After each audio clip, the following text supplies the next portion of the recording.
एक सरपंच शादी की सुबह उठता है तो पता चलता है कि 400 से ज्यादा पुलिस वाले उसे पकड़ने के लिए आए हैं।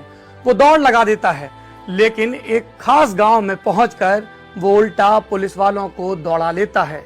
एक उभरता हुआ नेता जिसके ऊपर पुलिस फायरिंग कर रही थी और बचने के लिए उसके पास साइकिल नहीं थी, मोटरसाइकिल नहीं थी, जीप नहीं थी, उसे बचाया उसके गांव वालों के ऊंट ने। एक नेता जो कद्दावर शख्सियत बन गया तो मंच से उतरने के बाद सबसे पहला काम यह करता था कि अपने गांव वालों के बीच जाकर हुक्का पीना। एक नेता जो कई मर्तबा का विधायक था और जब लोकसभा का चुनाव लड़ा तो उसके अपने समर्थकों ने वोट नहीं दिया और उनकी दलील ये थी, नेताजी दिल्ली चले जाएंगे तो पटवारी से हमारे काम कौन करवाएगा। एक नेता जो जब पहली बार चुनाव जीतकर विधानसभा के उस दरवाजे पर पहुंचा जिससे विधायक भीतर जाते हैं तो संतरी ने रोक दिया। जब नेता ने अपनी जीत का प्रमाण पत्र दिखाया तब उसे थोड़ी सी तसल्ली हुई। जब भीतर से तस्दीक कर ली उसके बाद उस नेता को अंदर जाने दिया गया। संतरी को यह यकीन ही नहीं हो रहा था कि इस बड़ी विधानसभा का कोई विधायक चुनाव जीतने के बाद बस से जयपुर पहुंचेगा और फिर पैदल विधानसभा तक पहुंचेगा। नमस्कार, मैं हूं सौरभ द्विवेदी और आप देख रहे हैं दी लल्लनटॉप.com के पॉलिटिकल किस्से, जिसमें आज बात अमरा राम की।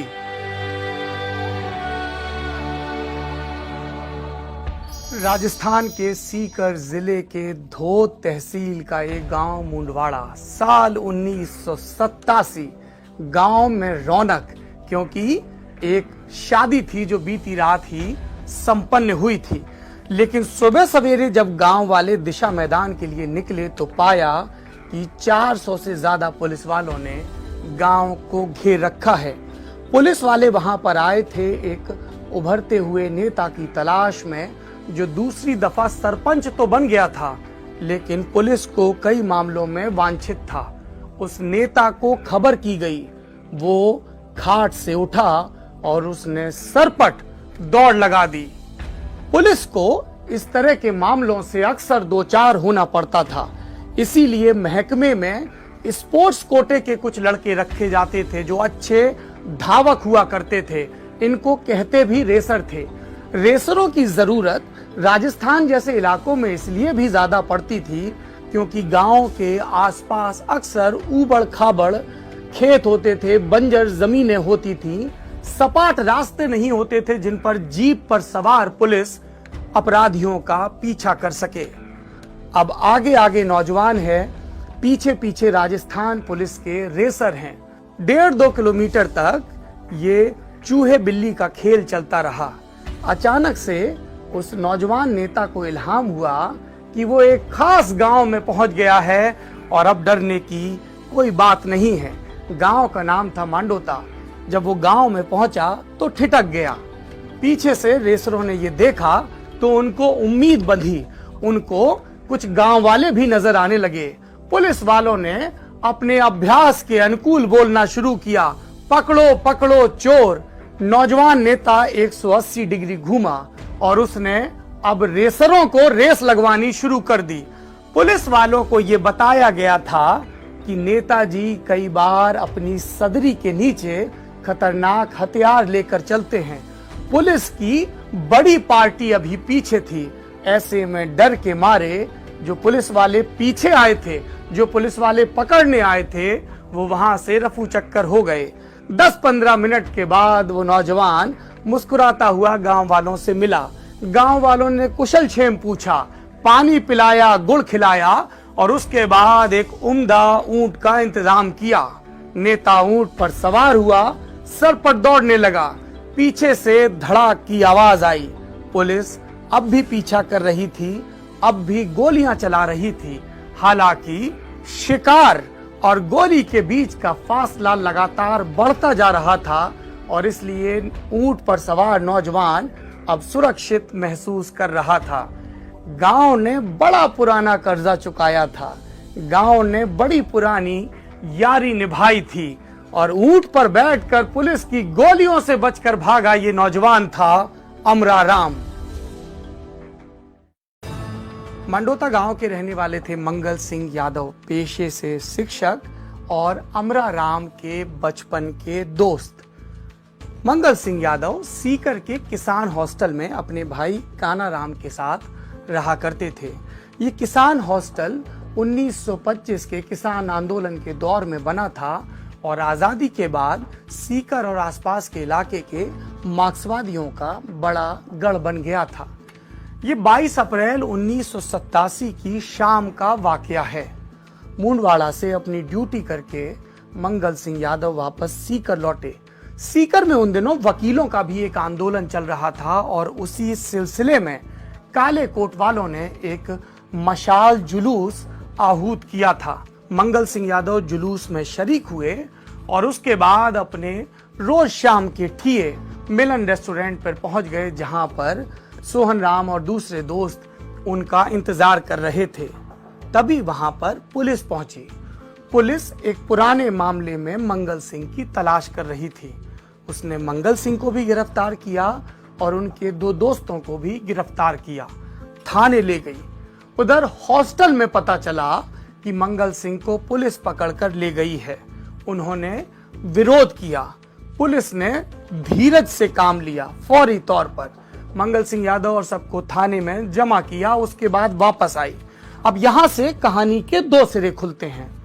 वो नौजवान जो बुजुर्ग हो चुके हैं कहते हैं कि हमने उस दिन गुस्से में पुलिस पार्टी पर उनकी जबरिया कार्रवाई के खिलाफ होकर पथराव किया था, जबकि पुलिस ने अपनी फाइल में लिखा है कि किसान हॉस्टल से हमारे ऊपर गोली चलाई गई और इसलिए प्रत्युत्तर में हमें फायरिंग करनी पड़ी। फायरिंग में एक आदमी की मौत हो गई। वो आदमी जिसका नाम मैंने थोड़ी देर पहले मंगल सिंह और अमरा राम की दोस्ती के अगले वाक्य में बताया था। मंगल सिंह का छोटा भाई काना राम जो उनके साथ हॉस्टल में रहता था। पुलिस गोलीबारी में वो मारा गया। 30 से ज्यादा लोग घायल हुए। सीपीएम के कई बड़े नेताओं को हिरासत में ले लिया गया ताकि इलाके में अमन चैन बना रहे। एक आदमी पुलिस की गिरफ्त से दूर था। एक आदमी मौकाए वारदात पर मौजूद नहीं था। उस आदमी का नाम था अमरा राम, जिसका नाम पुलिस की एफआईआर में आरोपियों की सूची में नंबर 1 पर दर्ज था। लगभग 30 साल पुराने इस वाक्य पर अमरा राम आज की तारीख में क्या कहते हैं, उन्हीं के हरफों में पढ़ लीजिए। जिस समय सीकर में गोली चल रही थी, मैं अपने गांव मुंडवाड़ा में लादू राम जोशी के पास बैठा था। लादू राम जी स्वतंत्रता सेनानी थे और सीकर के लोग उनकी बड़ी इज्जत किया करते थे। लेकिन जब पुलिस ने रिपोर्ट दर्ज की तो मेरा नाम सबसे ऊपर लिखा गया। इसकी वजह थी 1985 के किसान आंदोलन में मेरी भूमिका। मजबूरी में मुझे भूमिगत होना पड़ा। इसी घटना के बाद हॉस्टल से सब छात्रों को बाहर निकाल दिया गया। अमरा राम भेष बदलकर गांव-गांव भटकते रहे और पुलिसिया दमन के खिलाफ किसानों को संगठित भी करते रहे। और गांव में अमरा राम नायक बन चुका था। उसको लेकर कहानियां बनाई जा रही थी। जो कोई सुनाता वो असल घटना में अपने हिस्से की कुछ फंतासियां भी जोड़ देता और ये सिलसिला 30 बरस से कायम है। अब 30 बरस आगे चलते हैं, बार बार इसका जिक्र हो रहा है। 14 सितंबर 2017 सीकर की सब्जी मंडी का नजारा। अभी अभी मंच से विजय रैली को संबोधित करके अमरा राम नीचे उतरे हैं। विजय रैली, इस शब्द को याद रखिएगा, उपसंहार के दौरान इसका जिक्र आएगा। अमरा राम जैसे ही नीचे आते हैं, उनके बेटों और पोतों की उम्र के नौजवान उनको घेर लेते हैं। हर कोई उनकी एक झलक पाना चाहता है, आंखों से नहीं, कैमरे की आंखों से। सब सेल्फी ले रहे हैं और चाह रहे हैं कि उनका नायक अमरा राम किसी तरह से फ्रेम में आ जाए। अमरा राम की नजर कहीं और ठिठकती है। उनके ही गांव का एक साझीदार हुक्का लेकर उनकी तरफ बढ़ता है। एक किस्म की जैसे चुनौती सी हो कि तुम साबित करो कि बड़े नेता हो गए हो, लेकिन अपने लोगों का रहन सहन भूले नहीं हो। अमरा राम हुक्के से कश लगाते हैं और सामने बैठी हजारों की भीड़ तालियां पीटने लगती है। यही है अमरा राम की सियासत। किसानों के साथ संपर्क, किसानों के साथ सहयोग और किसानों के मुद्दों के लिए जूझना। इस जमीन पर उनकी सियासत खड़ी होती है। आज भी वो आपको सीकर और उसके आसपास के इलाकों में गांव के लोगों से मिलते जुलते उनके हालातों पर विचार विमर्श करते नजर आएंगे। सादा से पहनावे में, कुर्ता पैजामा और एक गमछा। और अब उनको एक चीज आपको उनकी नजर नहीं आएगी उनके साथ, उनकी ट्रेडमार्क पुरानी जीप। क्योंकि कुछ महीने पहले भाई साहब अपनी पुरानी जीप चलाते चलाते थकान से इतने बोझिल हो गए थे कि मेरे बुंदेलखंड के लहजे में कहें तो एक पेड़ में जाके जड मार दी थी, यानी कि टक्कर मार दी थी। और उनके साथी बड़े नाराज हुए थे, जिसके बाद किश्तों पर एक बोलेरो गाड़ी खरीद ली गई है। क्या है अमरा राम की सियासत जो उन्हें इतना लोकप्रिय बनाती है? किसानों के इस पड़ाव में, इस विजय रैली में पहुंचे एक किसान ने हमें बताया। हमारे गांव में जो लोग कांग्रेस या बीजेपी का झंडा ढोते हैं, उनको भी अगर किसानी के मामले में कोई मदद चाहिए तो वो भी अमरा राम के पास ही पहुंचते हैं। ये आदमी सीकर में मोदी से भी ज्यादा लोकप्रिय है।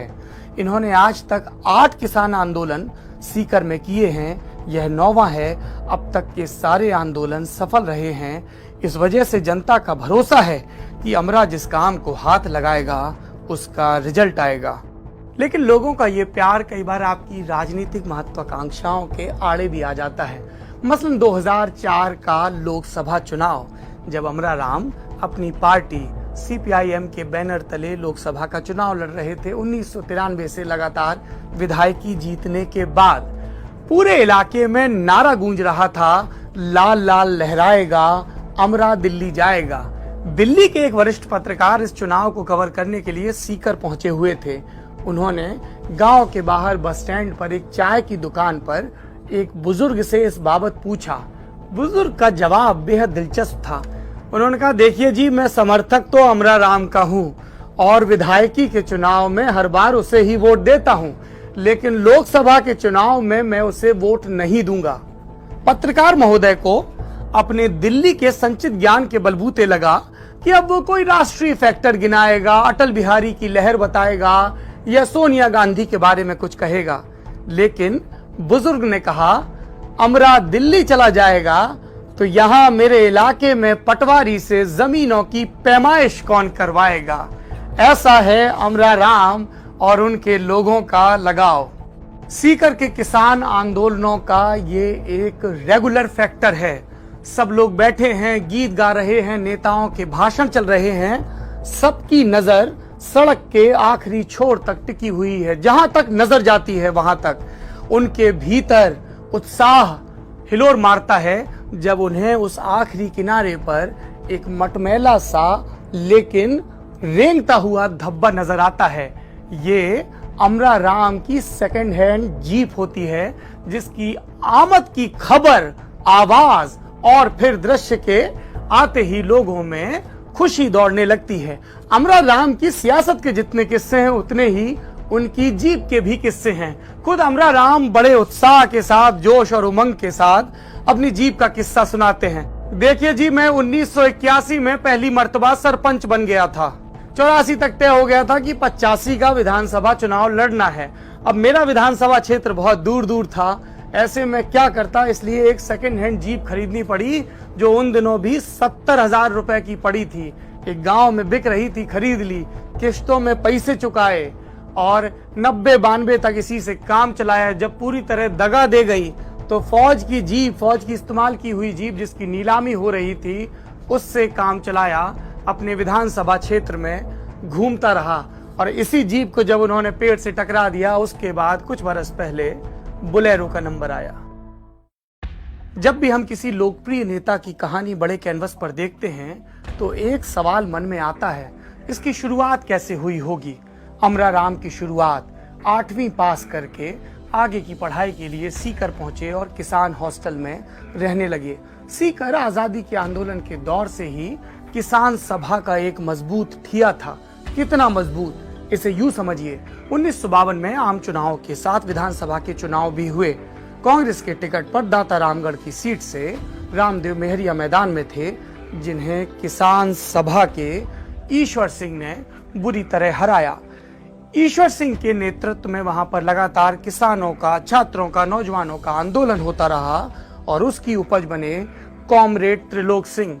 इमरजेंसी के दौर में कॉमरेड त्रिलोक सिंह खूब सक्रिय रहे। सीकर में एक कॉलेज है जिसका नाम है श्री कल्याण कॉलेज। ये छात्रों के लिहाज से, संख्या के लिहाज से उस वक्त राजस्थान के सबसे बड़े कॉलेजों में गिना जाता था। 14,000 से ज्यादा छात्र पढ़ते थे। 1977 में इमरजेंसी के आलोक में उसको हटने के बाद जब यहाँ पर छात्र संघ के चुनाव हुए तो वामपंथी खेमे से चुनाव लड़े युवा छात्र नेता किशन सिंह ढाका और बड़े अंतर से जीते। उसके अगले साल चुनाव लड़े अमरा राम और ये भी बड़े अंतर से जीते। इनके प्रभुत्व का अंदाजा इस बात से लगाइए कि तब से लेकर 2014 तक श्री कल्याण कॉलेज के छात्र संघ पर इनका दबदबा रहा और 2014 में अखिल भारतीय विद्यार्थी परिषद ने चारों सीटों पर फतेह हासिल की और तब वो प्रभुत्व खत्म हुआ। मैंने आपसे किशन सिंह ढाका का जिक्र किया, मैंने आपसे अमरा राम का जिक्र किया। ये दोनों लोग छात्र संघ की राजनीति से निकलकर आगे चलकर बड़े नेता बनने वाले थे। ये अमरा राम की कहानी है, इसको आगे बढ़ाते हैं। 1980 के शुरुआती दौर में वो अध्यापक बन गए। फिर 1981 में सरपंची का चुनाव लड़ने के लिए उन्होंने अध्यापकी का पेशा छोड़ दिया। चुनाव लड़े, जीते, सक्रिय रहे, पुलिस से अदावतें बढ़ी और उसके बाद भागा दौड़ी का खेल शुरू हो गया। इसी सब के बीच 1985 में विधानसभा के चुनाव आए और पहली बार अमरा राम ने विधायकी के लिए दावा ठोक दिया। आपको रामदेव सिंह मेहरिया याद है ना? 1952 में जो किसान सभा के नेता से चुनाव हार गए थे। रामदेव सिंह मेहरिया अभी भी सियासत में सक्रिय थे और अब वो लगातार चुनाव जीत रहे थे 1952 की हार के बाद से। ये धोत का नजारा है साल 1985। मैदान में हैं कांग्रेस के टिकट पर रामदेव सिंह मेहरिया, लोकदल के टिकट पर जय सिंह शेखावत और उनके सामने हैं अमरा राम। वोटों की गिनती होती है। मेहरिया को मिलते हैं 35,549 वोट, जय सिंह को मिलते हैं 27,240 वोट, अमरा राम तीसरे नंबर पर रहते हैं 10,281 वोट पाकर। मंडल कमंडल की सियासत के आलोक में 1990 में फिर से विधानसभा के चुनाव हुए। फिर से यही तीनों लोग मैदान में थे। कांग्रेस से रामदेव मेहरिया, लोकदल जो अब जनता दल बन चुका था उससे जय सिंह शेखावत और सीपीएम के टिकट पर अमरा राम। अमरा राम फिर से चुनाव हार गए, तीसरे नंबर पर रहे, लेकिन अब उनके वोट 10,500 से बढ़कर 27,000 के लगभग हो चुके थे और उनके और जीतने वाले कैंडिडेट यानी कि रामदेव मेहरिया के बीच महज 4-5 हजार वोटों का फासला रह गया था। 6 दिसंबर को बाबरी मस्जिद गिरी और उसके बाद नरसिम्हा राव की सरकार ने बीजेपी के शासनकाल वाली हिमाचल प्रदेश, मध्य प्रदेश और राजस्थान की सरकारों को बर्खास्त कर दिया। यूपी की सरकार ने तो उसी दिन शाम को इस्तीफा दे दिया था। 1993 में विधानसभा के चुनाव हुए। ये वो चुनाव थे जिसमें बाबूसा यानी कि भैरव सिंह शेखावत पहली बार बीजेपी को अपने दम पर बहुमत दिलाकर सत्ता में लाए थे। लेकिन जो धोत की सीट थी उस पर कुछ और ही नजारा था। इस सीट पर रामदेव मेहरिया की जमीन कमजोर हो चुकी थी क्योंकि इलाकाई मुसलमानों को लग रहा था कि बाबरी मस्जिद अगर गिरी है तो इसके लिए भारतीय जनता पार्टी जितनी ही कांग्रेस भी कसूरवार है जो केंद्र में सत्ता में थी। जब मुस्लिम वोट बड़ी संख्या में अमरा राम की तरफ खिसका तो चुनावी बिसात पर बाजी पलट चुकी थी। रामदेव मेहरिया जिनके दादा बक्सा राम मेहरिया कभी सीकर के राजा को कर्ज दिया करते थे, वो अमरा राम से 13,000 से ज्यादा वोटों से चुनाव हार चुके थे। रामदेव मेहरिया जिनके 40 साल के सियासी करियर में ये दूसरी हार थी। पहली हार जो 1952 में किसान सभा के ईश्वर सिंह के हाथों हुई थी और दूसरी हार जो किसान सभा की ही पैदाइश अमरा राम के हाथों हुई। और अमरा राम वो चुनाव जीते, प्रमाण पत्र हाथ में थामा, बस पर सवार हुए और जयपुर पहुंच गए। बस से उतरे, पैदल चहलकदमी करते हुए विधानसभा पहुंच गए। विधायकों के लिए तय गेट से भीतर जाने लगे। गार्ड ने रोका, पूछा कहां जा रहे हो? ये विधायकों वाला गेट है। उसने कहा मैं विधायक ही तो हूं। गार्ड हंसने लगा। फिर अमरा राम ने अपनी जेब से मुड़ा तोड़ा कागज निकाला जो कि उनकी विजय का निर्वाचन अधिकारी द्वारा जारी किया गया प्रमाण पत्र था जो इस वक्त आप स्क्रीन पर देख रहे हैं। फिर भी गार्ड को तसल्ली नहीं हुई। उसने एक बार भीतर से तस्दीक की, सूची से मिलान किया और उसके बाद अमराराम को जाने दिया। तब का वक्त हो या अब का वक्त हो, इस बात पर यकीन करना थोड़ा मुश्किल होता है ना कि कोई विधायक बने, उसके लिए मेहनत करे और जब पहली मर्तबा विधानसभा जाए तो सरकारी बस पर सवार होकर जाए। मुझे अब यकीन करना इतना मुश्किल नहीं लगता है, क्योंकि मैं गुजरात के जूनागढ़ इलाके में गया हूं और वहां के विधायक से मिला हूं जो इसी तरह की जिंदगी जीते थे और इस बार के चुनाव में वो कांग्रेस के भीखा भाई गल्ला भाई जोशी के हाथों हार गए। मैं बात कर रहा हूं महेंद्र मसरू की, जिनकी कहानी को आपने गुजरात चुनाव के दौरान बहुत पसंद किया था। मुझे इस वक्त बंसीधर बौद्ध भी याद आ रहे हैं, बहराइच के जिले का वो नेता जो सपा के टिकट पर उपचुनाव में जीता था और जो अभी भी झोपड़ी में रहता है। उसके नज़ारों को भी, उसके हालात को भी आपने उसकी सादगी, उसकी ईमानदारी के चलते बहुत पसंद किया था। और अब उस कड़ी में अमराराम का भी नाम जोड़ लीजिए।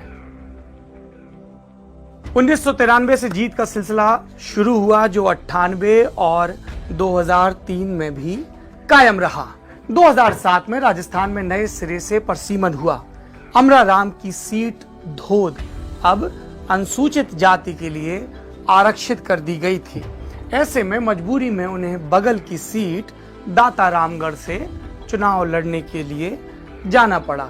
इसी दाता रामगढ़ के संदर्भ में अमराराम ने कहा था, जो मैंने आपको पहले बताया कि मेरी विधानसभा बहुत फैली हुई है और इसलिए मुझे जीप की जरूरत पड़ती है। खैर, दाता रामगढ़ की सीट पर सीपीएम बहुत मजबूत नहीं थी। पिछले चुनाव में जो कैंडिडेट लड़े थे सीपीएम के, उनको 10-12 हजार वोट ही मिले थे, लेकिन अमराराम थे, धुन के पक्के थे, उन्होंने कैंपेनिंग शुरू कर दी। पर उन्हें अपनी सीट से ज्यादा चिंता धोद की सीट की थी, जिसे वो 1993 से सींच रहे थे। बल्कि सींचने का काम तो 85 से शुरू हो गया था। सियासत की ये खास बात होती है, आप चुनाव लड़ते हैं, भले ही हार जाएं, लेकिन अपने समर्थकों के लिए आपका रुतबा विधायक से कम नहीं होता है। और ये सिर्फ रुतबे की बात नहीं होती, उनकी आकांक्षाएं भी होती हैं, उम्मीदें भी होती हैं कि आप उनका काम करवाते रहें। धोद से सीपीएम ने टिकट दिया था पेमाराम को और अमराराम ने लगातार उनके लिए कैंपेनिंग की। और जब नतीजे आए 2008 के विधानसभा चुनाव के, तो पेमाराम अमराराम से भी ज्यादा वोट पाकर धोद से विधायक बने थे। लेकिन दाता रामगढ़ पर क्या हुआ, आप खुद ही देख लीजिए। दाता रामगढ़ से अमराराम के सामने थे कांग्रेस के नारायण सिंह, जो 1993 से लगातार विधायक थे। मुकाबला दिलचस्प था। नतीजा इस तरह से रहा, नारायण सिंह को मिले 40,990 वोट, अमराराम को मिले 45,909 वोट। नारायण सिंह की जीत का तिलिस्म टूट चुका था और अमराराम सीट बदलने के बावजूद विजयी रहा था। पेमाराम की कहानी भी खासी दिलचस्प है। जो धोद से चुनाव लड़े और जीते, वो अमराराम के ही गांव के रहने वाले थे। उनकी दावेदारी और फिर उनकी जीत अखबार में खूब सुर्खियां बटोरने में सफल रही। 2 कमरों का मामूली सा मकान और जेब में इतने भी पैसे नहीं कि जब नॉमिनेशन दाखिल करने जाएं तो जमानत के लिए रकम दे सकें।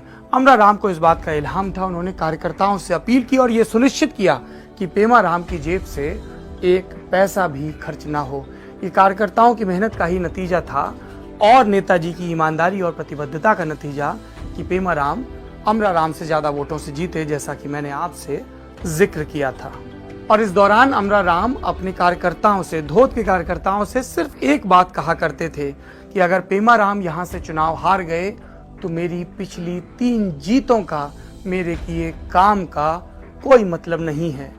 आपने कब देखा है नेताओं को दूसरे नेताओं की जीत के प्रति इतना आशावान और इतना लगनशील होते हुए? और फिर आए 2013 के चुनाव।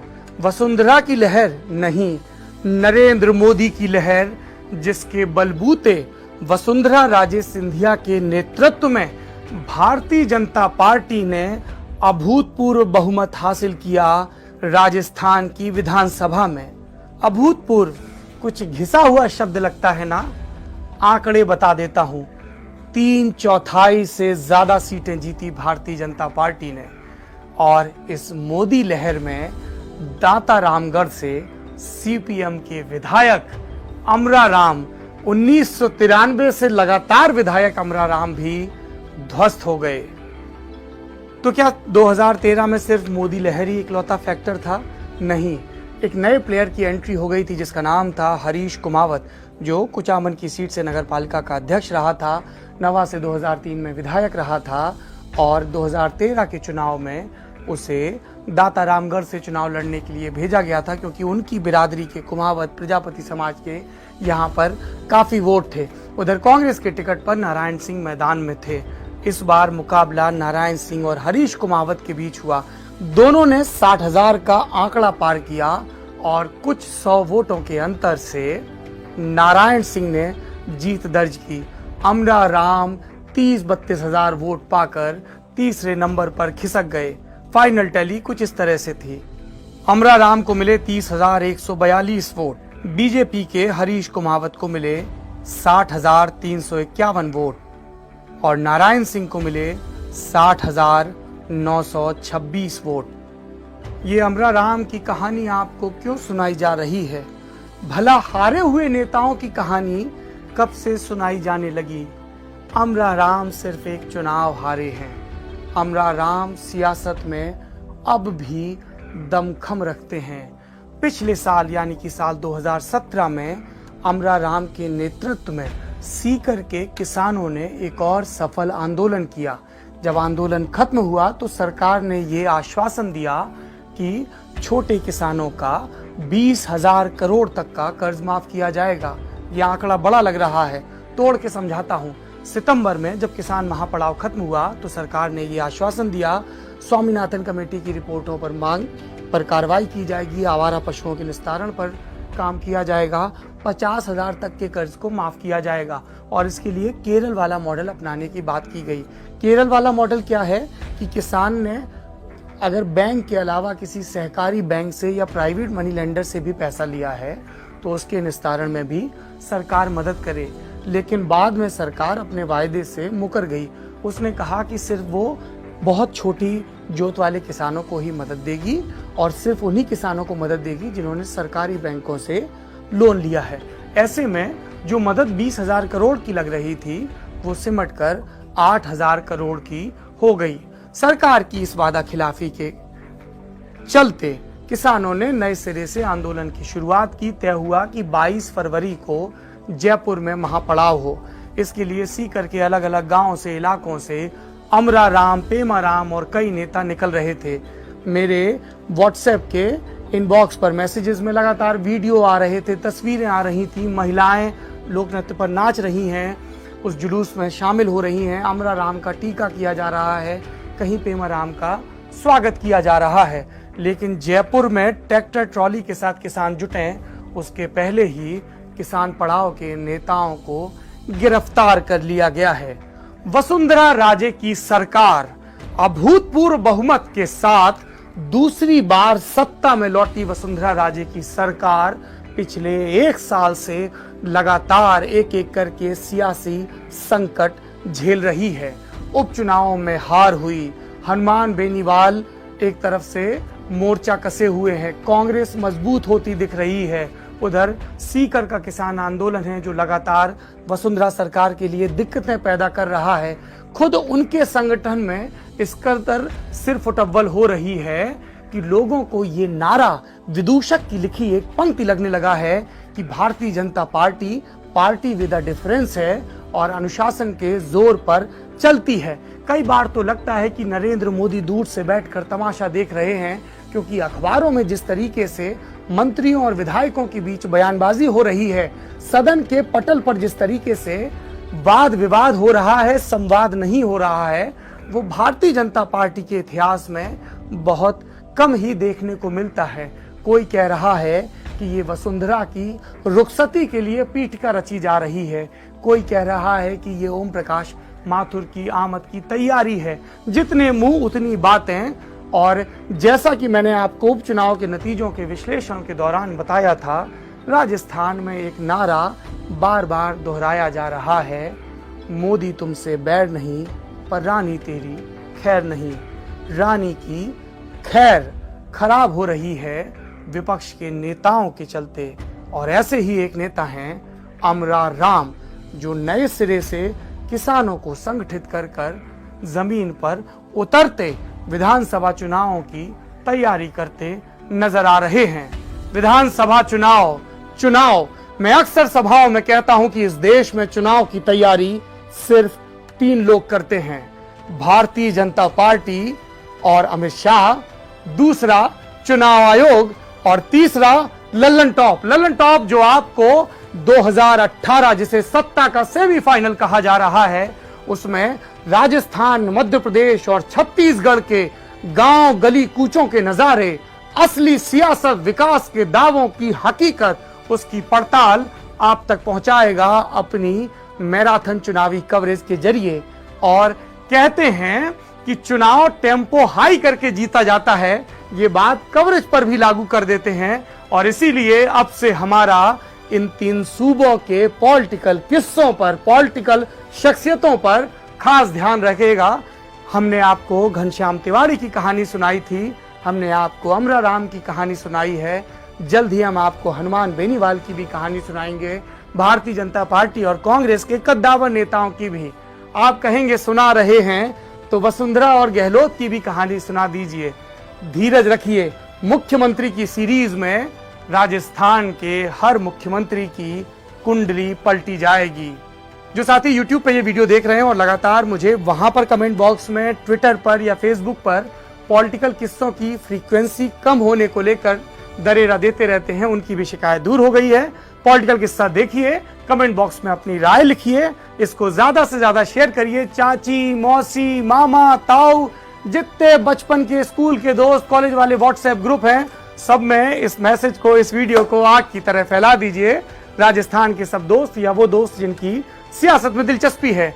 और अगर किसी ने अब तक लल्लन टॉप के YouTube के चैनल को सब्सक्राइब नहीं किया है तो वो काम भी जल्दी से कर दीजिए, ताकि कोई भी पॉलिटिकल किस्सा आपसे मिस ना हो। जाते जाते एक और चीज, बेल आइकन जरूर प्रेस कर दीजिएगा, ताकि वीडियो अपलोड होते ही आपको खबर हो जाए। ये जो पूरा आपने अमरा राम का वर्णन सुना, इसे तैयार किया है हमारे राजस्थान विशेषज्ञ, हमारे पॉलिटिकल किस्सों के विशेषज्ञ विनय सुल्तान ने। और इस शूट के दौरान मेरी तमाम बदतमीजियों को, मेरे टेंट्रम्स को बर्दाश्त किया है मेरे साथी जो कैमरे के पीछे अपने फर्ज को अंजाम दे रहे थे, ऐसे तरुण ने। उनका भी शुक्रिया, आप सबका बहुत शुक्रिया। लगातार देखते रहिए thelallanTop.com।